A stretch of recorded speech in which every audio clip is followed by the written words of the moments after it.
আজকে দিনের শুরুটা হলো মা শ্যামসুন্দরী মায়ের মন্দির থেকে। অনেক দিন ধরে যাওয়া করছে কিন্তু জন্য যাওয়া হচ্ছে না। অবশেষে মায়ের কাছে পৌঁছালাম। মা না ডাকলে সত্যি মায়ের কাছে যাওয়া যায়। মায়ের মিষ্টি মুখটা এবার সবাই দর্শন করে নাও। আজকে মায়ের আমরা আরতি অঞ্জলি দুটোই করতে পেরেছি।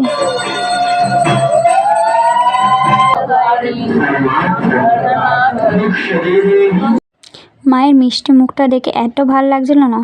আমার বন্ধু আমার সাথে গেছিলো, ছোট ছোটখানকার কিছু বাচ্চা কিছু আবদার করছিল, তাই আমার বন্ধু সেই আবদারগুলো একটু জাস্ট মিটিয়ে দিল। আমার মনে হয় বাচ্চাদের হাতে টাকা দেওয়ার থেকে কিছু খাবার দিয়ে ওদের মন মেটানো খুব ভালো।